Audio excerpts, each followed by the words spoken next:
The Black Dahlia, a name whispered in hushed tones, conjures images of a young woman's life brutally extinguished, her body severed and left as a haunting spectacle for the world to behold. Elizabeth Short, a beautiful ingenue seeking stardom, instead found herself ensnared in a web of mystery and terror, and her murder became one of the most infamous unsolved crimes of the 20th century. Elizabeth Short was born on July 29, 1924, in the Hyde Park section of Boston, Massachusetts. Described as a pretty girl with bluish eyes and brown hair, Elizabeth was the third of 5 daughters born to Cleo Alvin Short Jr. and Phoebe May Sawyer, and was called Betty in a loving way. Cleo Alvin, born in 1885, was a professional U.S. Navy sailor, and Phoebe May was born in 1897, with whom Alvin had tied the knot in 1918 in Portland, Cumberland. Nearly a decade after their marriage in 1927, the family relocated to Portland, Maine, before eventually settling in Medford, Massachusetts, that same year. Cleo Alvin, a father of 5, naming Virginia May West born in 1920, Dorothea Schlosser born in 1922, Elnora Chalmers born in 1925, and Muriel born in 1929, initially had been a moderately successful businessman who built miniature golf courses, but their family's fortunes took a dramatic turn with the onset of the Great Depression. The stock market crash of 1929 caused Alvin to lose nearly all of his savings, plunging the family into financial hardship. Tragedy struck the Short family again in 1930, when Alvin's car was found abandoned on the Charlestown Bridge in Boston. Authorities concluded that he had taken his own life by jumping into the river, and no further investigation was ever conducted into his case. Left alone to raise 5 children, Phoebe May had to sell their house and move into a smaller apartment, where she worked tirelessly as a bookkeeper to provide for her family amidst their struggles. Elizabeth's childhood was further marked by health issues, as she suffered from severe asthma attacks and bronchitis, which required lung surgery when she was just 15. Doctors advised her to spend the winter in a milder climate to alleviate her respiratory problems. Following this advice, Short's mother sent her to spend winters with family friends in Miami, Florida, in 1940, for the next 3 consecutive years, and she eventually dropped out of high school. In late 1942, Elizabeth's mother received a shocking letter from her presumed deceased husband, revealing that he was in fact alive and had started a new life in California, where he was employed at the Mare Island Naval Shipyard on San Francisco Bay. This revelation prompted Elizabeth, then 18 years old, to make a significant decision, and following that, in December of that year, she relocated to Vallejo, California, to reunite with her father, whom she hadn't seen since she was 6 years old. However, Elizabeth's reunion with her father did not lead to a stable family life. Arguments between them ensued, eventually leading Elizabeth to move out in January 1943. She then sought employment the same year and took a job at the base exchange at Camp Cook, an Army camp nearly 10 miles north of Lompoc, California. Her job lasted until August, and during that time, Elizabeth was voted a Camp Cutie. Unfortunately, her living situation was far from ideal, as she briefly resided with a U.S. Army Air Force sergeant who reportedly abused her. Following her departure from Lompoc due to a challenging life, Elizabeth moved to Santa Barbara, where she encountered legal trouble. On September 23, 1943, at the age of 19, she was arrested for underage drinking at a local bar, and as a result, juvenile authorities sent her back to Massachusetts. However, Elizabeth chose to return to Florida instead, where she made only occasional visits to her family near Boston. It was during her time in Florida that Elizabeth met Major Matthew Michael Gordon Jr., a decorated Army Air Force officer who was training for deployment to the Southeast Asian theater of World War II. Elizabeth later shared with friends that Gordon had proposed marriage to her while he was recovering from injuries sustained in a plane crash in India. She accepted his proposal, but tragically Gordon died in another crash on August 10, 1945. In July 1946, seeking a fresh start, Elizabeth relocated to Los Angeles to visit Army Air Force Lieutenant Joseph Gordon Fickling, an acquaintance from Florida who was stationed at the Naval Reserve Air Base in Long Beach. She spent the last 6 months of her life in Southern California, primarily in the Los Angeles area, and during this time, she worked as a waitress, as according to some claims, she struggled to get acting roles in Hollywood, and meanwhile she rented a room behind a nightclub on Hollywood Boulevard. At this time, it was alleged that Elizabeth often turned to prostitution to make both ends meet, however it was never confirmed. Elizabeth's aspirations in Los Angeles remain a subject of debate, while some sources suggest she harbored dreams of becoming a film star despite having no known acting credits or jobs. Nonetheless, her time in Hollywood would tragically culminate in her brutal murder following the discovery of her body, forever immortalizing her as the enigmatic figure known as the Black Dahlia. On the serene dawn of January 15, 1947, the peaceful ambience of Leimert Park, Los Angeles, was abruptly shattered by the ghastly discovery awaiting Betty Berzinger and her 3-year-old child as they strolled along Norton Avenue. Amidst the silence, lying just a few feet from the sidewalk, the chilling sight of Elizabeth Short's naked body, severed into 2 grotesque pieces, lay sprawled across the cold ground. The body was posed with her hands over her head, her elbows bent at right angles, and her legs spread apart, initially appearing to be a mannequin to the unsuspecting mother, owing to its unnaturally pale complexion and the deliberate manner in which it was arranged. The once vibrant young woman, now reduced to a mere shell of her former self, bore the unmistakable scars of unspeakable brutality, her body callously severed at the waist. The killer's depravity was evident in the gruesome details etched upon Elizabeth's face, a grotesque Glasgow smile, and her once youthful features now marred by slashes extended from the corners of her mouth to her ears, creating a sinister visage that seemed to mock the very notion of innocence.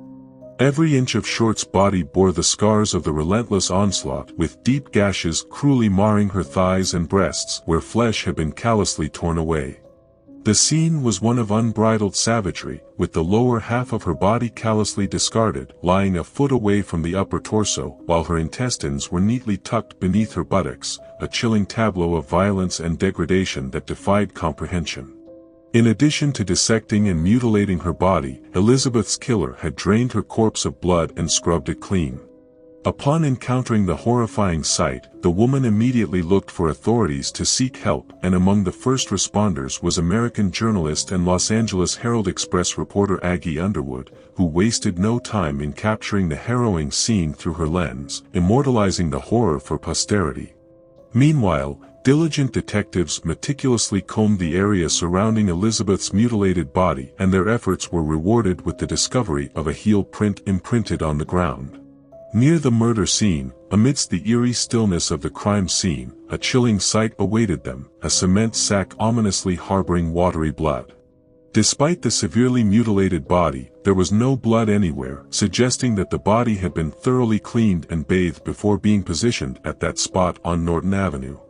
With solemn resolve, medical examiners meticulously reconstructed the harrowing sequence of events that culminated in her untimely demise, which led to the revelation that she had been dead for approximately 10 hours prior to the gruesome discovery, a timeline that placed her demise either during the evening hours of January 14 or in the early morning of January 15. The precision with which her body had been severed led investigators to entertain the possibility that the perpetrator possessed expertise in human anatomy, perhaps indicating a background in the medical field or another profession requiring intricate knowledge of the human body. The investigation into Short's murder was spearheaded by the Los Angeles Police Department, with assistance from the FBI. The FBI played a crucial role in identifying Short's body, achieving this feat in just 56 minutes after receiving blurred fingerprints through sound photo, a primitive fax machine utilized by news services. Short's fingerprints were found in the FBI's extensive collection, which housed over 100 million prints at the time. Her prints had been recorded twice previously, once when she applied for a job as a clerk at the commissary of the Army's Camp Cook in California in January 1943, and again when she was arrested by the Santa Barbara police for underage drinking 7 months later. The Bureau also possessed her mugshot and provided it to the press, aiding in the media's coverage of the case. Following the identification, An autopsy was conducted by Los Angeles County Coroner Frederick Newbar on January 16, 1947, which provided detailed physical descriptions of Elizabeth, revealing her height to be 5 feet 5 inches and her weight to be 115 pounds or 52 kilograms. Additionally, it described her features, which included light blue eyes, brown hair, and teeth in a deteriorated state. During the examination, Newbar discovered ligature marks on her ankles, wrists, and neck, indicating she had been bound at some point. Additionally, superficial lacerations were found on various parts of her body, including her right breast, right forearm, left upper arm, and lower left side of the chest, pointing towards a savage and merciless assault. Short's body had been gruesomely dissected in half, a procedure known as hemicorporectomy, which involved severing her lumbar spine between the second and third vertebrae. Remarkably, there was minimal bruising along the incision line, indicating that this gruesome act occurred post-mortem. The autopsy also uncovered a gaping laceration stretching from her umbilicus to the suprapubic region, along with facial lacerations extending from the corners of her lips, suggesting a brutal assault. Despite the absence of skull fractures, Short displayed bruising on her scalp and bleeding in the subarachnoid space, indicative of head trauma. Ultimately, Newbar determined that Short's cause of death was hemorrhaging from her facial wounds and shock from head injuries. Furthermore, the dilation of Short's anal canal raised suspicions of potential sexual assault, although forensic tests yielded negative results for sperm presence. Some sources claim that Short's body was covered in cigarette burns inflicted while she was alive at the time her body was discovered. In the book Severed, author John Gilmore asserted that the coroner who conducted Elizabeth's autopsy implied during a conversation that she may have been compelled to ingest feces. Immediately after her identification, the Los Angeles Examiner, owned by William Randolph Hearst, reached out to Elizabeth's mother Phoebe in Boston, deceitfully claiming that her daughter had won a beauty contest, and they needed some background information for that. It was only later that Phoebe learned of the horrific reality, the brutal murder of her daughter. Detective Brian Carr, a seasoned member of the LAPD, who has dedicated considerable time to the Dahlia case, expressed his shock at the gruesome nature of the crime by stating, "It was pretty gruesome." Later in one incident he said, "I just can't imagine someone doing that to another human being." The media had a field day with the Black Dahlia case, quickly turning it into a sensationalized spectacle that captured the public's imagination. Elizabeth Short's moniker, Black Dahlia, became more widely recognized than her actual name. The Examiner and another Hearst newspaper, the Herald Express, sensationalized the case, giving Elizabeth the moniker Black Dahlia, and depicting her as an adventuress on Hollywood Boulevard. The origins of this infamous nickname are somewhat obscure, with various theories circulating. Some believe that it was coined by the newspapers covering the case, while others suggest that it originated from Elizabeth's friends or colleagues, possibly inspired by her preference for wearing sheer black lace dresses and her dark hair. Another theory ties the name to a popular movie of the time called The Blue Dahlia, with the color change reflecting Short's distinctive clothing appearance. Regardless of its origins, the moniker Black Dahlia became synonymous with Elizabeth Short and remains etched in the annals of true crime history. The graphic details of the crime, coupled with the eerie letters received by the Examiner, contributed to the creation of a media circus surrounding the case. Numerous publications disseminated exaggerated reports, suggesting that Short had endured hours of torture before her death, although this information was later revealed to be false. Despite the inaccuracies, police permitted these reports to circulate to divert attention from Elizabeth's true cause of death, a cerebral hemorrhage, thus maintaining the integrity of their investigation and preserving crucial details from public scrutiny. Elizabeth was often portrayed as a lesbian in several newspapers and journal reports, however this was never proven. Media coverage including articles detailing Elizabeth's fashion and lifestyle captivated public interest.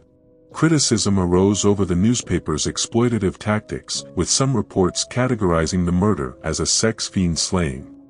Following the gruesome murder and discovery of Short's body, a man claiming to be her killer contacted the Los Angeles Examiner James Richardson on January 21, 1947. In a chilling phone call to editor Richardson, the caller commended the newspaper's coverage of the case, but hinted at his intention to prolong the police pursuit before eventually turning himself in. He cryptically mentioned that Richardson should expect souvenirs of Beth Short in the mail. In closing his brief conversation, the killer told Richardson, "I'll tell you what I'll do, I'll send you some of the things she had with her when she, shall we say, disappeared. See how far you can get with them, and now I must say goodbye, you may be trying to trace this call." True to his word, a few days later on January 24, a manila envelope arrived at the newspaper, addressed to the Los Angeles Examiner and other Los Angeles papers, which contained Elizabeth's birth certificate, social security card, business cards, personal papers, 6 personal photographs of her, which reportedly showed her in the company of various ex-boyfriends, and an address book with a total of 75 names on it, and reportedly the name Mark Hansen written on the cover of the envelope. The envelope, adorned with words cut and pasted from newspaper clippings, bore a stark message: "Here are Dahlia's belongings, a letter to follow." The discovery of the manila envelope containing Elizabeth's belongings sent shockwaves through the investigation. Police noted that the packet had been meticulously cleaned with gasoline, mirroring the method used to clean Short's body, and all fingerprints from the envelope were removed. This led authorities to suspect that the envelope had been actually sent by her killer, further deepening the sense of dread surrounding the case. Despite efforts to clean the packet thoroughly, investigators managed to lift several partial fingerprints from the envelope. However, during transit, these prints were compromised, rendering them unusable for proper analysis by the FBI. This unfortunate turn of events dealt a significant blow to the investigation, leaving detectives grappling with limited forensic evidence and intensifying the elusive hunt for the Black Dahlia's killer. On the same day the packet arrived at the Los Angeles Examiner, another chilling discovery unfolded in an alley just a short distance from Norton Avenue, approximately 2 miles from where Short's body was found. A handbag and one of her black suede shoes, atop a garbage can, were recovered from a dumpster, which were identified as hers by Robert Redmonla, a friend that she was dating. However, any hopes of gathering valuable forensic evidence were dashed, as both items had been meticulously wiped clean with gasoline, effectively erasing any potential fingerprints. Following the discovery of the address book belonging to Elizabeth in the packet received by the Los Angeles Examiner, police honed in on Mark Hansen as a potential suspect. Hansen, who was one of the last people to have seen Elizabeth alive, was a well-known local nightclub and theater owner, and drew escalating suspicion due to his connection with Elizabeth. Elizabeth had occasionally stayed at Hansen's house, as she was a close friend of Hansen's girlfriend. This association raised questions about Hansen's possible involvement in Short's murder, prompting authorities to scrutinize his actions and background in their quest for answers. According to certain sources, Mark Hansen allegedly verified that the handbag and shoe discovered in the alley belonged to Elizabeth Short. And Toth, Elizabeth's friend and roommate, disclosed investigators that Elizabeth had rejected sexual advances from Hansen not long before her death. This revelation fueled speculation that Hansen's advances could have served as a motive for harming Elizabeth. However, despite these suspicions and the circumstantial evidence, Hansen was eventually cleared of any involvement in the case after passing numerous polygraph examinations. On January 26, another Los Angeles Examiner received a postcard believed to be from the Black Dahlia killer, mailed from a location near Dr. George Hill Hodel's medical practice. The postcard, written with a ballpoint pen in blue ink and featuring undisguised handwriting, ominously promised his surrender within 2 days. Captain Jack Donahue, commander of the LAPD's homicide unit, emphasized the significance of the postcard, asserting its legitimacy as a communication from the perpetrator. Captain Donahue stated to reporters, "We believe this postcard is from the killer, is legitimate, and is the letter to follow." The fact that the postcard was printed rather than lettered with words cut out of newspapers also supports the theory that the killer intends to turn himself into the police and no longer needs to take pains to conceal his identity. Donahue responded with a public message aimed directly at the killer, which was printed in all of the LA dailies and stated, "If you want to surrender, as indicated by the postcard now in our hands, I will meet you at any public location at any time or at the Homicide Detail Office in City Hall. Communicate immediately by telephoning MI 5211, extension 2521, or by mail." The same day, in another letter the killer mentioned the place to meet, stating, "Here it is, turning in on Wednesday, January 29, 10 a.m. I had fun at the police, Black Dahlia Avenger. In another cut-and-paste message the following day, the Black Dahlia Avenger wrote, "I will give up Dahlia killing if I get 10 years, don't try to find me." On the morning of January 29, Captain Donahue, anticipating the killer's promised surrender, stationed detectives at all local police stations. However, by evening it became apparent that the killer did not fulfill his pledge. The following day, on January 30 at 1 p.m., a message addressed to Captain Donahue arrived in the mail from the Black Dahlia Avenger. The chilling correspondence read, "I have changed my mind, you would not give me a square deal, Dahlia's killing was justified." Following this, the LAPD embarked on an extensive investigation, interviewing over 150 men whom they considered potential suspects. Among them was Robert Red Manley, who had been one of the last individuals to see Elizabeth alive. Manley was a 25-year-old married salesman who was romantically involved with Elizabeth at the time of her murder, and they had recently returned from a trip to San Diego on January 9, 1947. Manley dropped Elizabeth off in front of the Biltmore Hotel in Hollywood the following day, where she planned to rendezvous with her sister visiting from Boston later that afternoon. According to reports, hotel staff observed Elizabeth using the lobby telephone, and subsequently, patrons of the Crown Grill Cocktail Lounge, situated approximately 600 meters away from the Biltmore, claimed to have spotted her presence there. Due to Manley's association with Elizabeth and the proximity of their interactions to the time of her murder, Manley became a primary suspect in the investigation. Shortly after Elizabeth's body was discovered, Manley was picked up by the police for questioning. Manley's military background and reported mental instability further raised suspicions about his involvement in the murder. He had previously been discharged from the army, and had experienced multiple nervous breakdowns. However, Manley had a strong alibi for the time of the murder, which he was able to substantiate. Additionally, he willingly agreed to undergo 2 separate lie detector tests, both of which he passed, and these factors ultimately cleared Manley of any involvement in Short's murder. Manley's cooperation with the investigation and his passing of lie detector tests contributed to his exoneration. Despite being a suspect early in the investigation, there was no evidence linking him to the crime, and he was ultimately released from police custody. Additionally, police scrutinized individuals listed in Mark Hansen's address book, including Martin Lewis, an acquaintance of Short's. However, Lewis was able to provide a solid alibi for the time of Short's murder, as he was in Portland, Oregon, attending to his dying father-in-law. After the initial correspondence from her alleged killer, tons of additional letters emerged from someone identifying as the Black Dahlia Avenger in the following weeks, with each claiming connection to the case. The Black Dahlia Avenger taunted the police with several more notes, one of which demonstrated his journalistic skill in writing headline. However, unlike the earlier communication that included items belonging to Elizabeth, these subsequent letters contained no such evidence, raising suspicions of potential hoaxes. Some detectives voiced their suspicions that it might have been written by reporters hoping to keep the story alive. The proliferation of false confessions further complicated the investigation, as numerous individuals, some likely deranged, came forward with claims of responsibility for Elizabeth's murder.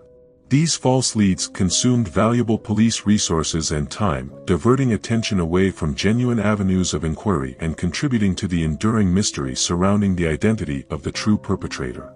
In a startling turn of events, laboratory tests conducted a few days after the incident revealed that all the letters and postcards, including those claiming to be from the Black Dahlia Avenger, utilized the same type of paper and envelopes as the original package containing Elizabeth's personal belongings.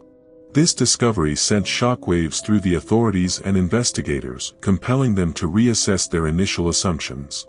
No longer dismissed as mere hoaxes, these communications were now viewed as potential correspondence from the actual perpetrator. On February 1, the Los Angeles Daily News published a report stating that the investigation into Elizabeth Short's murder had reached a standstill, with no significant leads for investigators to follow. In an interview with the press, lead investigator Captain Jack Donahue shared his beliefs regarding the circumstances surrounding Elizabeth's murder. Donahue speculated that the crime had likely occurred in a secluded building or shack situated on the outskirts of Los Angeles.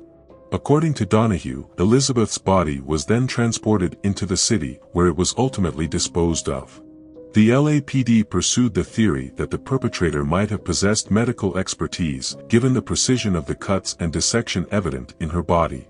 This led them to consider individuals such as surgeons, doctors, or those with medical knowledge as potential suspects.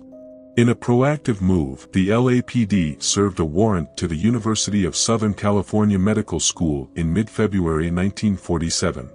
Located near the crime scene where the body was discovered, the university was asked to provide a complete list of its students. However, despite conducting background checks on the individuals listed, the LAPD's efforts did not yield any conclusive results.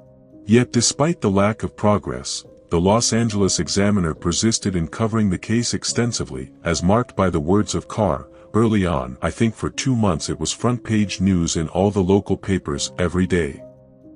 On March 14, the peaceful investigation led by the police was once again disrupted when an eerie discovery unfolded along the ocean's edge at the foot of Breeze Avenue in Venice. A beach caretaker stumbled upon a peculiar sight, a pile of men's clothing, seemingly abandoned. Tucked within the garments was a haunting note, hastily scrawled in pencil on a scrap of paper.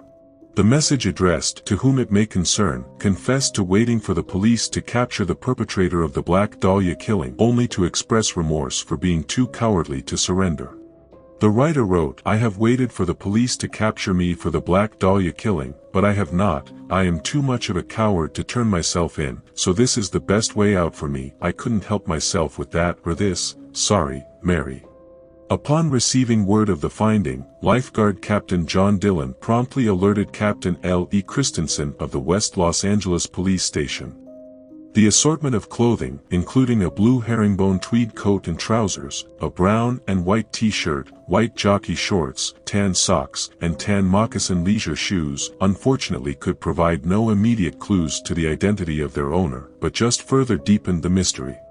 The investigation into Short's murder mobilized a massive law enforcement effort, with a total of 750 investigators from the LAPD and other agencies dedicated to the case's initial stages. The murder investigation by the LAPD was the largest since the murder of Marion Parker in 1927, and the formidable team comprised 400 sheriff's deputies and 250 officers from the California State Patrol. Their concerted efforts included extensive searches across Los Angeles, scouring locations such as storm drains, abandoned structures, and areas along the Los Angeles River in pursuit of potential evidence. Despite the exhaustive searches, no further evidence relating to Short's murder was uncovered, underscoring the elusive nature of the case and the challenges faced by investigators in their quest for justice. Following City Councilman Lloyd G. Davis's initiative, a staggering $10,000 reward, which is equivalent to approximate $150,000 in 2024, was offered for any information that could lead to the apprehension of Elizabeth's killer.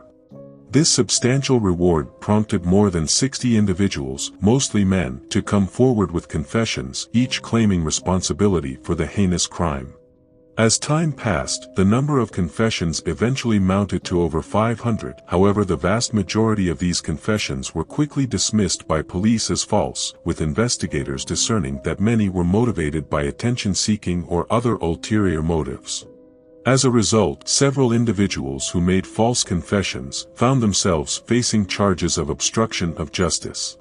Sergeant John P. St. John, who worked on the case until his retirement, remarked on the phenomenon, noting, "It is amazing how many people offer up a relative as the killer." Ever since the first envelope was received by the Black Dahlia Avenger on January 24, Mark Hansen remained one of the major suspects, and he was also among the last individuals known to have spoken to Elizabeth as she contacted him from San Diego on January 8. However, contradictory statements made by Hansen to authorities regarding this conversation raised suspicions. Notably, an address book belonging to Hansen was among Elizabeth's belongings mailed to the Los Angeles Examiner by the purported killer. Despite Hansen's attempts to seduce Elizabeth, which were rebuffed, he remained a prime suspect in the investigation until as late as 1951. Additionally, Hansen was linked to 3 other suspects, all medical doctors. However, Hansen died of natural causes in 1964 without ever facing charges. Despite LAPD's police chief William Wharton's asserting that there was no case against Hansen, the shadow of suspicion lingered over him despite his lack of criminal record or known history of violence. In 2007, according to Pau Eatwell's book, Black Dahlia, Red Rose, Leslie Dillon, a former mortician's assistant, and his associates Mark Hansen and Jeff Connors, along with Sergeant Finis Brown, are considered suspects in Elizabeth's murder. Eatwell suggests Elizabeth may have been killed because she knew about their involvement in a hotel robbery scheme. She proposes the murder occurred at the Astor Motel in Los Angeles, where a room was found in a disturbing state, covered in blood and fecal matter on the morning of Short's body discovery. Conflicting reports emerged from newspapers regarding the motel's connection to the case, despite LAPD Chief William A. Wharton's denial. George Hodel, a physician specializing in sexually transmitted diseases, gained notoriety posthumously when his son, LAPD homicide detective Steve Hodel, accused him of murdering Short and perpetrating several other killings. Prior to the Black Dahlia case, Hodel had been suspected in the death of his secretary Ruth Spaulding, although no charges were filed. He also faced allegations of raping his 14-year-old daughter Tamar in October 1949. Yet, despite 3 witnesses testifying that they had seen Hodel having intercourse with Tamar, he was ultimately acquitted in December 1949. Hodel's frequent trips abroad, including a lengthy stay in the Philippines from 1950 to 1990, added to the air of suspicion surrounding him. Following suspicions surrounding Hodel's potential involvement in the Black Dahlia murder, police initiated surveillance on him from February 18 to March 27, 1950. During this period, microphone recordings from his wiretapped home captured Hodel making highly incriminating statements with an unidentified visitor, adding fuel to the speculation surrounding his connection to the crime. Hodel was heard asserting, "Supposin' I did kill the Black Dahlia, they couldn't prove it now, they can't talk to my secretary anymore because she's dead, they thought there was something fishy, anyway, now they may have figured it out, killed her, maybe I did kill my secretary." From this, Hodel's connection to the suspected murder of his former secretary Ruth Spaulding in 1945 raised suspicions despite escaping charges due to insufficient evidence. Spaulding's fatal overdose, in which Hodel was present, was clouded by allegations of medical malpractice and financial misconduct. Documents later revealed Spaulding's intention to expose Hodel's unethical practices, shedding light on a possible motive. Steve Hodel, a former LAPD homicide detective and George Hodel's son, introduced the theory that Elizabeth might have been one of his father's patients, adding complexity to the investigation of Short's murder. Later, 2 of the Hodel's own children believed that their father had killed Elizabeth. In 2003, Steve Hodel accused his deceased father of being the Black Dahlia killer in his book, Black Dahlia Avenger, A Genius for Murder, and claimed his father to be responsible for other unsolved murders spanning 2 decades. Despite lacking concrete evidence, Steve believed the photos in his father's album resembled Elizabeth, but their authenticity was disputed by some. According to Steve, prior to Elizabeth's death, she had been in a relationship with Hodel. The absence of blood at the crime scene prompted investigators to explore alternate locations where the murder might have occurred. Speculation arose that Short was killed at Hodel's Los Feliz estate, a property that fetched $5 million upon its sale in 2018. Head Deputy DA Stephen K. controversially proclaimed the case solved based on Steve's book. In 2009, Steve asserted his father's involvement in the Zodiac killings in his book, Most Evil, Avenger, Zodiac, and the further serial murders of Dr. George Hill Hodel, and claimed that his father George Hodel was the Zodiac killer as well. In the early 1990s, Janice Knowlton, daughter of George Knowlton, claimed to have witnessed her father murder Elizabeth. These claims emerged during therapy sessions for depression following a hysterectomy based on what she believed were recovered memories. Collaborating with crime writer Michael Newton, Knowlton published Daddy Was the Black Dahlia Killer in 1995. The book alleges that George Knowlton had an affair with Short and that she suffered a miscarriage while staying in their garage.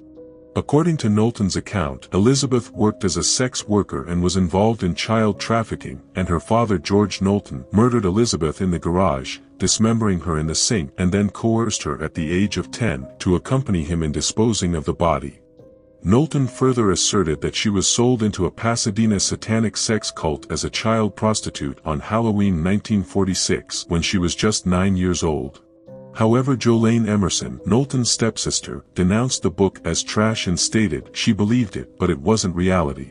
"I know, because I lived with her father for 16 years."